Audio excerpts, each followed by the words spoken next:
Hi, day 4 lockdown, day 3 video today.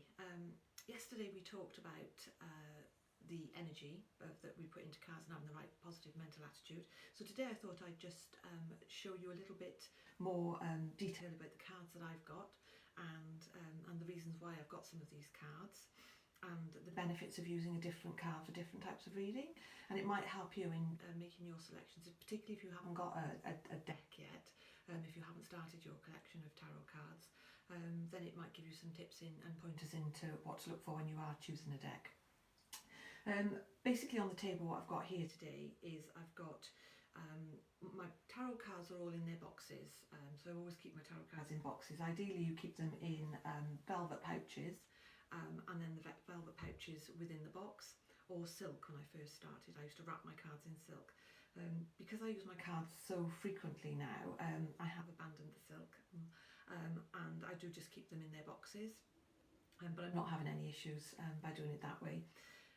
When you're getting your first tarot deck, or any tarot deck, there is an old wives' tale which says you shouldn't have them, you shouldn't buy them for yourself, they should be gifted. That can prove really difficult if you're keen to start a collection, or if you see a deck that you want. I've spent many hours hinting to my husband which decks I'm really looking forward to getting, Ciro Marchetti being one that he's bought me recently, thank you dear. So basically I'll just quickly talk you through what I've got. So different sizes for cards, and you require different sizes of boxes, and the humongous one I've got here, and I love this chest, contains the Druidcraft Tarot, and these are enormous cards, they're huge, and these are ideal cards if you've got a gentleman who's got large hands, or just a gentleman, because shuffling these for me, particularly now that we're doing Zoom readings, is really tricky. So these big cards, and easily to be handled by men. This particular deck, the Druidcraft deck, it's a very earthly deck, so it talks about Mother Nature and elements of the earth, and it's probably a really good deck to be using right now with the state that the world is in, with the pandemic and the different things that are happening. And I think a lot of people have turned back to like self-sufficiency.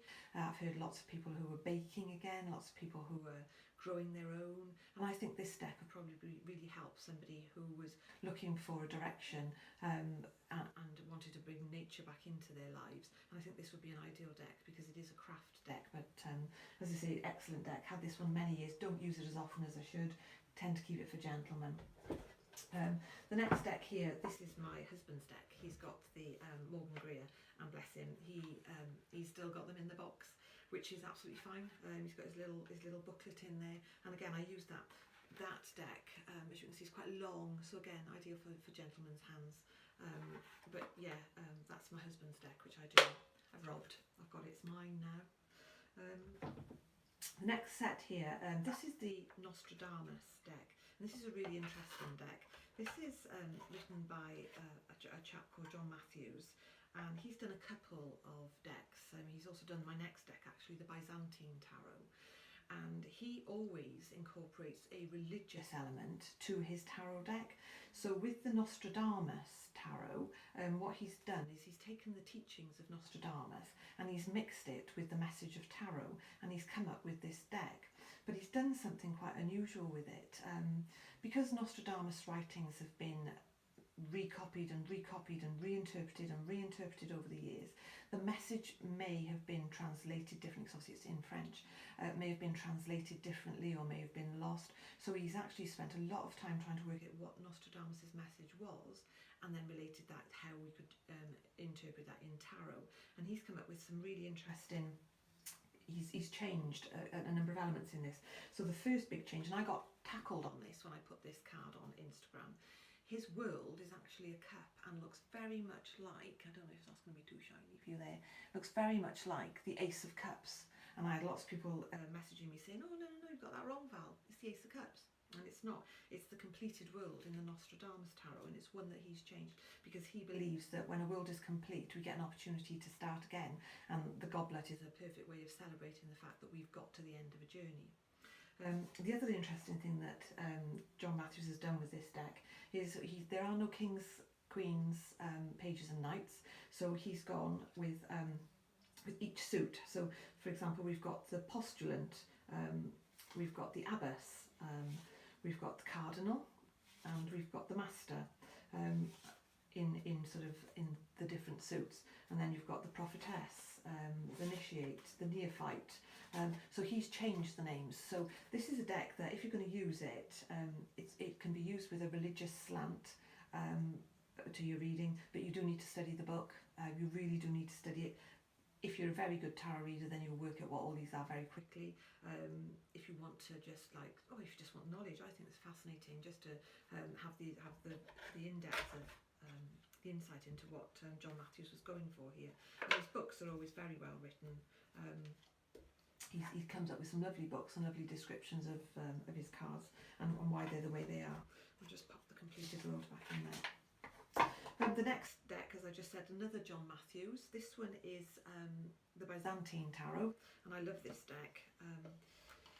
And again, like Ciro Marchetti changed the Pope, John Matthews has actually changed the Hierophant. John Matthews has actually changed the Hierophant too, and he's gone with the Patriarch. And it's interesting that two different tarot developers, designers, illustrators, authors have chosen to change this particular card, a card where it's most closely symbolised to us as being the point of that thing, whether it's a religion or somebody to look up to or advice and guidance. They've changed it in these decks, and I find that quite fascinating.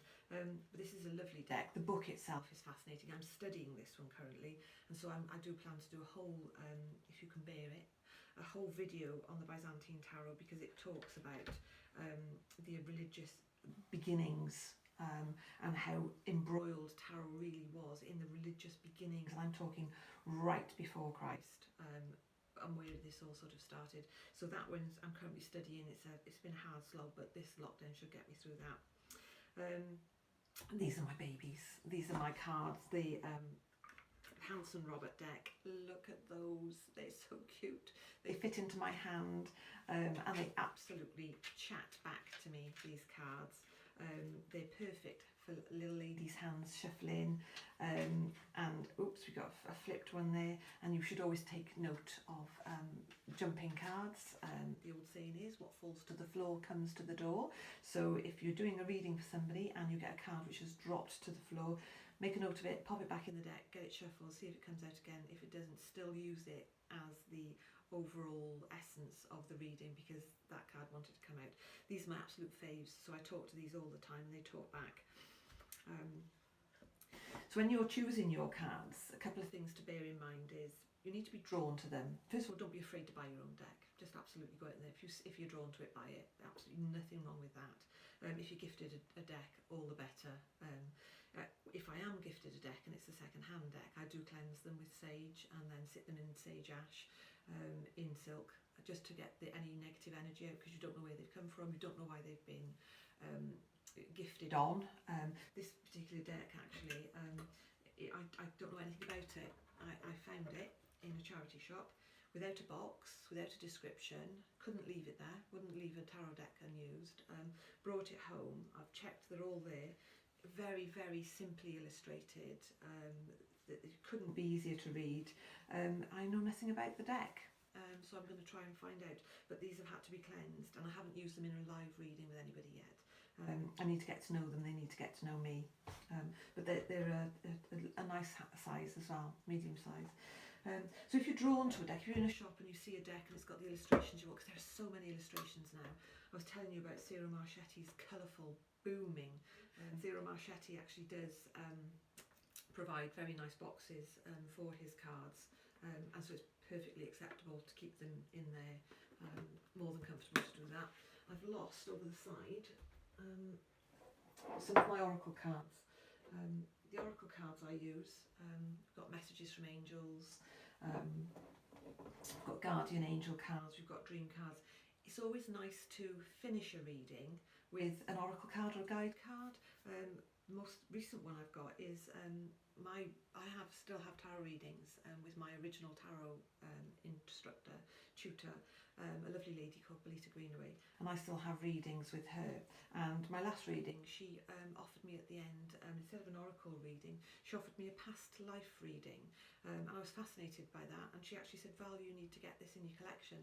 And bless him, my husband went out, and within days I had the past life deck, which is really, you know, a lovely deck to have. And again, it's a Doreen Virtue who produces cards beautifully. It just will take me a little bit of time to get used to it and get to know the cards. So that's a quick brief rundown of my decks. The ones that fell over the edge, they're fine, they'll be okay, I'll pick them up in a minute. But they're another deck which comes within its own box, which is nice and secure. So yeah, any questions about what decks you should use? I always let my clients choose their own. So when I have a reading, and obviously it's more difficult now with Zoom, I just have to say to them, I'm going to run my hand across and you stop me when you want me to use that particular deck. In a previous existence, I just display them out here and I just say, right, which deck would you like to use? Very interesting, very few people went for the big chest, which I'm glad, because shuffling is really difficult. So that's it for day 4 lockdown. What I want to do tomorrow is actually get some cards out, and I'm probably going to start with my babies because I know them so well and I know they'll treat me kindly. So we'll get a reading out tomorrow with my Handsome Robert deck. But until then, have a lovely day.